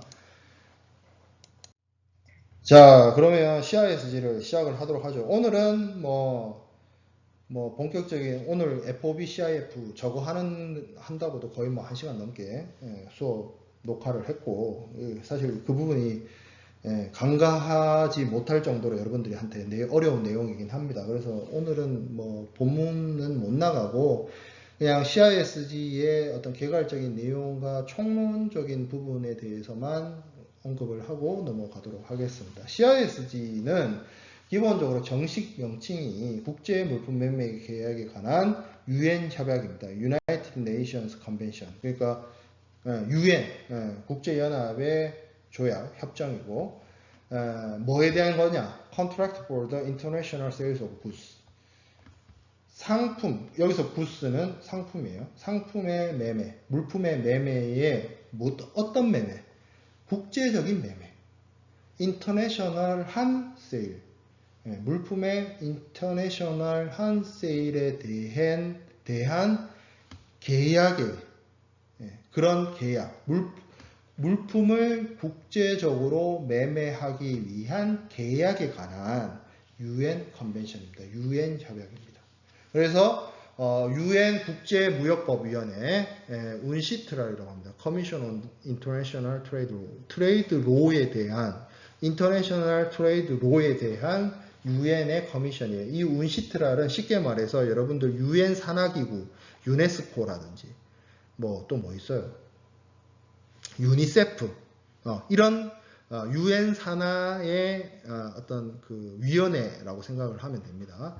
여기 운시트랄에서 성안을 했고 1980년에 이거를 그 비엔나에서 개최된 UN 외교회의에서 만장일치 통과를 시켰고, 그래서 이 초안을 만장일치 통과시킨 비엔나의 이름을 따서 비엔나 협약이라 하기도 하고요.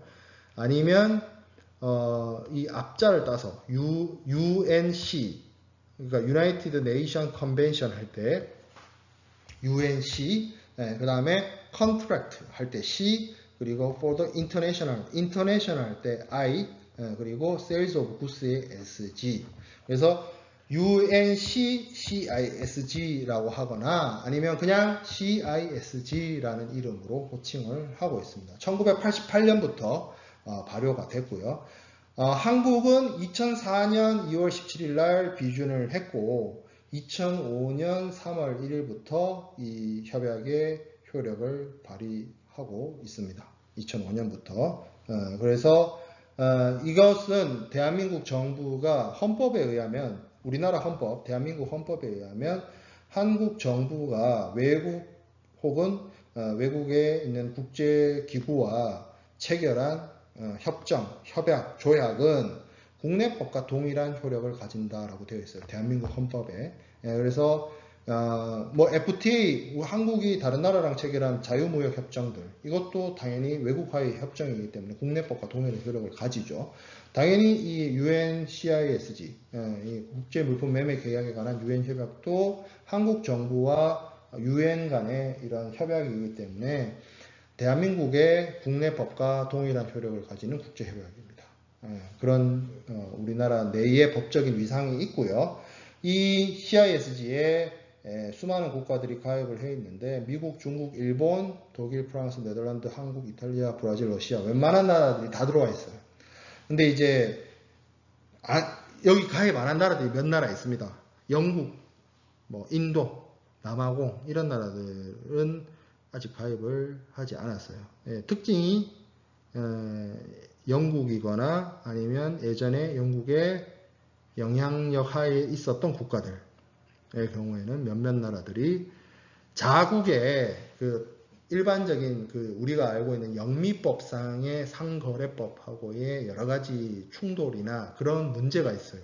그 부분을 뒤에서 간략하게 다시 이야기하겠지만 그런 문제가 있어서 아직 뭐 CISG를 가입을 하지 않고 있습니다. 자, 구성을 좀 보면 CISG는 총 101조로 되어 있습니다. 101조. 외우기 좋죠? 101조.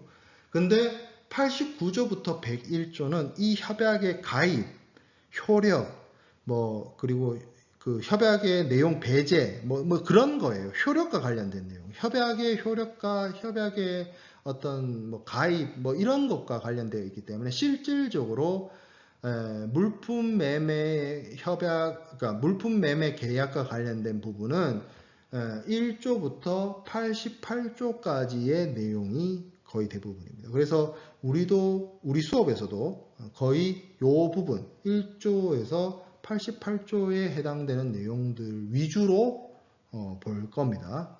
그 89조 이후로는 뭐 그렇게 중요한 내용들은 아니다. 자, 그러면 1편이 있는데 제 1조부터 13조까지는 이 협약의 적용 범위, 어느 것에다가 이 협약을 적용할 것인가, 그리고 어떻게 적용할 것인가에 대한 내용이 1조에서 13조에 있는 내용이고요. 자, 14조부터 24조는 계약 성립, 우리 앞선 시간들에서 계약의 성립과 관련해서 청약과 승낙에 대해서 공부를 했어요. 그 청약과 승낙에 대한 내용이 여기 CISG 제2편에 있는 내용들입니다. 자, 그리고 3편에 물품의 매매와 관련된 내용들이 나와요. 여기서부터 이제 제25조부터 시작해서 총칙이 25조에서 29조 나와 있고 2장에 매도인의 의무부터 시작이 되는데 여기 중요한 게 30조부터 52조 이렇게 되어 있는데 31조에서 34조는 매도인의 의무로서 물품 인도 서류 교부고요. 35조부터 44조는 물품의 적합성에 대한 내용입니다. 그리고 매도인이 이런 의무를 이행을 해야 되는데 매도인이 제대로 된 의무를 이행하지 않았을 때 그 상대방인 매수인이 할 수 있는 구제 방법이 45조부터 52조까지 나와 있습니다. 반대로 53조에서부터 65조까지는 매수인의 의무가 규정이 되어 있는데 매수인의 어떤 대금 지급이라든지 인도 수령이라는 대한 부분이 나와 있고 61조부터 65조는 매수인이 이런 매수인의 계약상의 의무를 이행하지 않았을 때 그 상대방인 매도인이 선택할 수 있는 구제책, 해결 방법들을 61조부터 65조에 규정을 해 놓았고 위험의 이전, 여기 보면 소유권 이전과 관련된 규정이 없어요. CISG에는. 왜냐하면 이 소유권과 관련해서는 각국의 입법이 정말 다르게 되어 있기 때문에 이거를 건드리면 곤란한 상황이 발생할 수 있어서 소유권 이전과 관련해서는 선언적 규정만 있지 실체적인 규정이 없습니다. 대신 위험 이전과 관련된 규정이 있어요. 이 위험의 이전이란 건 결국 물품에 대한 위험 부담이 매도인에서 매수인에게로 언제 넘어가느냐 그 내용이죠. 그 내용이 나와 있고 매도인과 매수인의 공통 규정으로서 71조부터 88조까지 뭐 손해배상이라든지 뭐 이자라든지 계약에 대한 면책이라든지 계약 해제라든지 뭐 그런 부분들이 이 기타 뭐 물품의 공통 규정, 매도인 매수인 공통 규정으로서 규정이 되어 있습니다. 자, 이게 CISG의 전반적인 구성에 해당이 되고요. 특징을 좀 살펴볼게요. 특징은 영미법과 대륙법의 적절한 조화를 꾀했습니다. 영미법 체계가 있고 대륙법 체계가 있습니다. 우리가 앞선 수업 시간에서 뭐 영미법은 뭐 판례 중심주의, 뭐 대륙법은 뭐 법전 중심주의, 뭐 법원 성문법 중심주의 뭐 이렇게 얘기를 했는데 그거는 편견이다 했습니다. 영미법에도 성문법이 있고요. 대륙법에도 판례를 중요시 여깁니다. 근데 여러 가지 그렇다 하더라도 많은 부분에 있어서 영미법과 대륙법은 여러 가지 뭐 체계라든지 이론이라든지 간섭이라든지 규율이라든지 이런 부분이 많이 달라요. 그래서 상식적으로 이게 국제적인 어떤 무역법을 만들기 위해서 어느 한 법 체계를 선택을 해서 그 법 체계만 적용 가능한 것을 넣어버리면 다른 쪽에 있는 법 체계를 선택하고 있는 국가로부터는 이것을 받아들이기가 매우 어려워지는 문제가 발생을 하죠. 그래서 국제적으로 널리 사용할 수 있도록 하기 위해서 대륙법과 영미법을 적절하게 절충을 했습니다. 그래서 그런 어떤 합의점의 산물이고요. 그리고 이거는 기본적으로 국제 물품, 인터내셔널한 세일즈 오브 구스에만 적용합니다. 국내 거래에 적용 안 해요. 국내 거래는 그러면 어떻게 하느냐? 각국의 상법을 적용하면 됩니다. 한국의 경우에도 국내 거래는 한국 상법을 적용하면 돼요. 한국과 외국하고의 물품 거래에 이 CISG를 적용한다는 얘기입니다. 그리고 앞서 얘기했던 것처럼 소유권 이전과 관련한 규정이 없습니다. 이거 규정하기 시작하면 각국의 법률이 너무 다양하게 규정하고 있어서 이걸 뭐 따지기가 어려워요. 그리고 그래서 소유권 이전에 대한 내용을 규정하지 않고 위험 부담에 대한 부분을 이야기하고 있다라는 것이죠. 자, 그리고 포괄적인 법 체계를 채택을 하고 있습니다. CISG는 통일법입니다. 국제적인 통일법입니다. 그래서 각국의 입장이나 이런 이해관계를 다 포괄해야 돼요. 그래서 되도록이면 모든 국가가 공용해서 사용할 수 있었던 그런 어떤 것을 그러니까 시도하기 위해서 아주 세부적이고 디테일하고 어떻게 보면 경직된 방식을 채택하지 않았습니다. 굉장히 유연하고요. 그래서 뒤에서 얘기를 하겠지만 각국이 필요한 경우에 이 적용을 배제할 수도 있고 부분적으로 배제할 수도 있고 그리고 되게 너프하게 포괄적으로 내용이 구성되어 있다 보니까 세부적인 내용이 없어요. 실체적인 내용이 없어요. 실체적인 내용이 빠져있고 세부적인 내용이 없다 보니까 어떻게 하면 돼요? 그거는 매도인과 매수인의 당사자 합의에 따르거나 계약 내용에 따르거나 아니면 계약 내용이 없으면 각국의 중거법이나 국제사법에 따르거나 아니면 각국의 상법에 따르거나 이런 식으로 아주 디테일하거나 세부적인 내용은 규정해 놓지 않았어요. 융통성을 발휘할 수 있도록 해놓은 거죠. 그렇게 해서 포괄적인 법체계를 구축하고 있고요. 국제매매에 적용한도로 딱 못 박아두었기 때문에 뭐 어떤 국내 매매에 적용 대상이 되지 않고요. 그리고 뭐 국적이라든지 뭐 매매 계약인지 상사 계약인지 뭐 이런 거를 적용하지 않고 당사자 여부를 불문하고 적용을 하도록 하고 있습니다. 국제 매매에 당사자 여부를 불문하고 적용을 하도록 하고 있다라는 점이 이제 특징이고요. 협약의 해석과 관련해서는 기본적으로 이거를 중요시해요.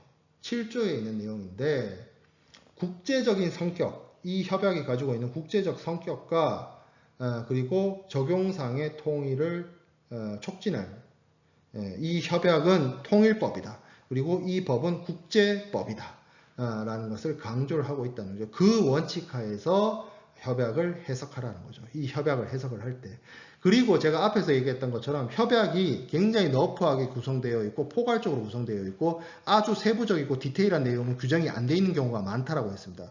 자, 협약이 명시적으로 규정하지 않은 거는 이 협약이 기초한 일반 원칙으로 해결하라고 되고 이야기하고 있는데 그러면 이 협약의 1번 원칙은 뭐냐? 첫 번째, 계약 자유의 원칙입니다.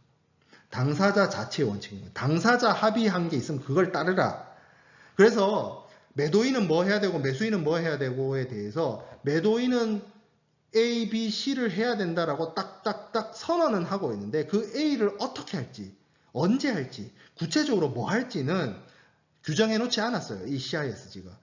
그 A를 해야 된다는 것은 매도인이면 당연히 해야 되는 것인데 그 A를 어떻게 할지는 당사자 합의, 당사자 계약, 계약서에 따라서 하거나 여기 나와 있는 것처럼 그 업계의 관습과 관행에 따라서 하라는 겁니다. 계약 자유의 원칙을 존중하고 그 당사자들 사이에서 구축되어 있는 관행과 관습을 인정해주고요. 그걸 고려하고요. 그리고 당사자들은 신의 성실에 따라서 성실하게 자신이 할 수 있는 최대한의 노력으로 성실하게 계약 이행을 하도록 하고 있습니다. 그렇죠? 네, 당사자 자체의 원칙을 존중하고 거기에 따라서 하도록 이행을 하고요. 그리고 합의된 관행과 확립된 관례에 구속된다. CIS 이전부터 국제무역에서 사용되던 여러가지 국제규칙이라든지 국제간섭이라는 것이 존재했습니다. 사실 이 CISG가 1980년에 발표되고 1988년에 비로소 효력을 발휘하게 됐는데 그 이전부터 인커텀스라든지 UCP라든지 뭐 유니드로이드 규칙이라든지 뭐 아니면 헤이그 비스비 규칙이라든지 이런 국제 무역에서 사용되는 여러 가지 국제 규칙들이 있었어요. 그렇기 때문에 그런 것들을 사용할 수 있도록 그래서 여기서 말하고 있는 합의된 관행이나 확립된 관례라는 게 인커텀스도 해당이 됩니다. 인커텀스는 다시 한번 얘기하지만 국제법이 아니에요. 그러니까 ICC라는 국제상업회의소라는 민간기구에서 제정한 정형화된 거래 조건입니다. 그걸 매도인과 매수인이 선택을 해서 자신들의 계약서에 삽입을 해가지고 자신들의 매도인의 의무, 매수인의 의무를 ICC가 만들어 놓은 인커텀스를 하나의 템플릿, 하나의 플랫폼처럼 이용을 해서 계약을 이행하도록 하는 일종의 정형화된 템플릿화되어 있는 간섭이에요. 무역 간행 간섭이에요. 그러니까 기존에 합의된 간행과 간섭이 있다라고 한다면 그걸 통해서 매도인과 매수인이 국제 물품 매매 계약을 이행하는 것을 CISG는 인정을 해주고 있습니다. 그러니까 다시 얘기하면 CISG 하에서는 인커텀스든 UCP든 쓸 수 있다. 그 얘기인 거죠.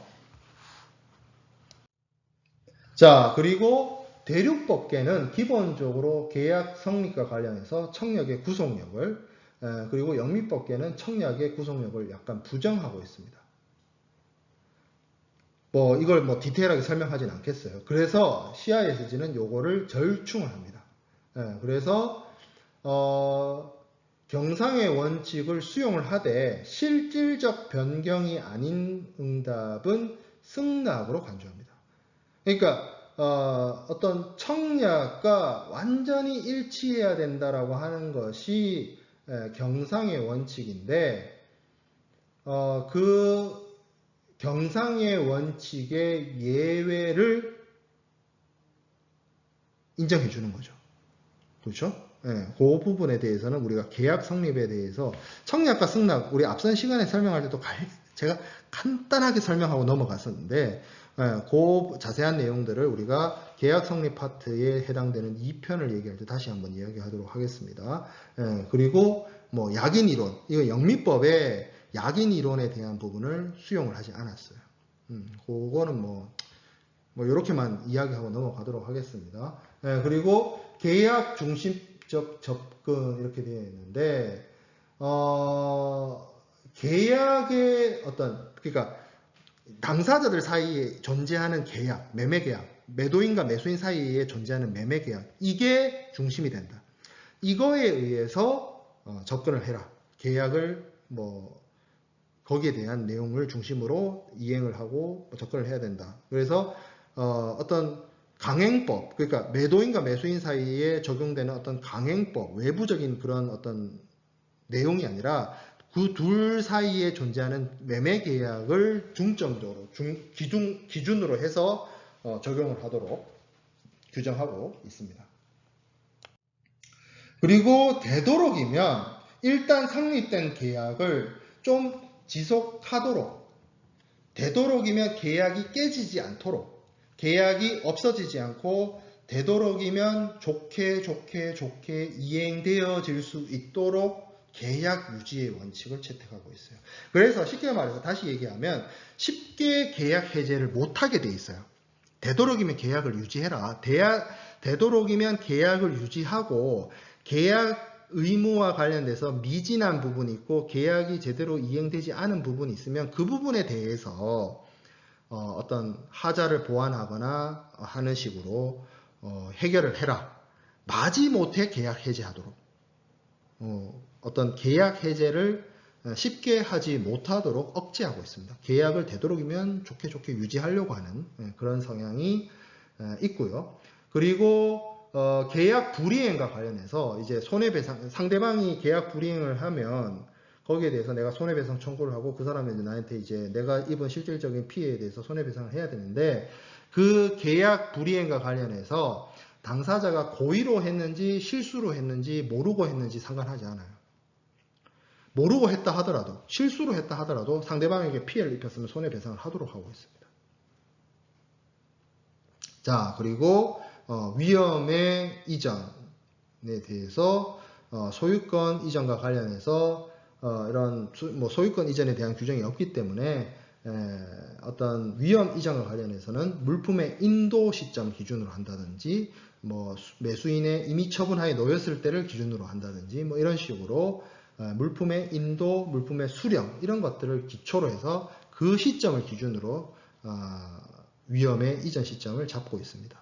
사실 근데 이 부분은 여기서 나와 있는 것처럼 기존의 매도인과 매수인 사이에 어떤 확립되어 있는 간섭이나 간행을 존중해 주기 때문에 물품의 인도에 따른 위험과 비용의 이전과 관련해서는 사실 인커텀스가 그걸 다루고 있죠. 매도인의 의무, 매도인의 인도 위험, 매도인의 물품 인도 의무, 그 인도 의무 이행과 관련해서 위험과 비용의 이전, 그 부분이 사실 인커텀스의 핵심이라고 했잖아요, 제가.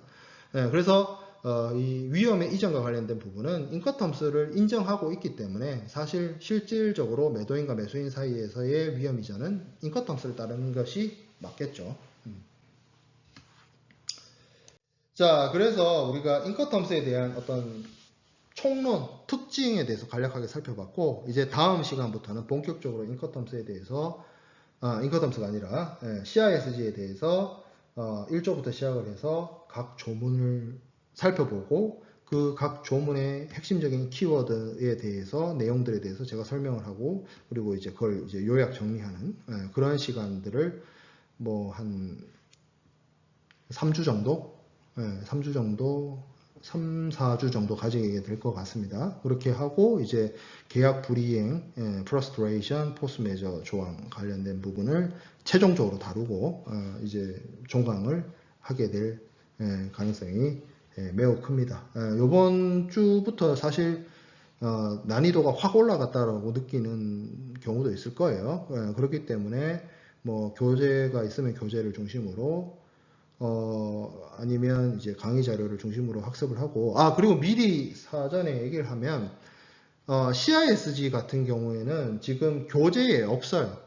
교재에 없고 그냥 원문 자체를 제가 강의 자료로 다 제공을 할 겁니다. 그래서 강의 자료의 분량이 증가할 거예요. 다음 주부터는. 그래서 CISG를 학습을 하는 동안은 강의 자료만으로도 충분하다. 여러분들이 제 강의 영상 그리고 강의 자료만으로도 충분히 CISG를 학습할 수 있다라는 겁니다. 오늘까지 한 내용은 교재를 통해서 충분히 백업을 할 수 있는 부분이고 CISG 원문 내용은 교재에 없어요. 그렇기 때문에 철저하게 강의 자료로만 나간다. 이 부분을 이야기하고 오늘 수업 마치도록 하겠습니다. 수고했습니다.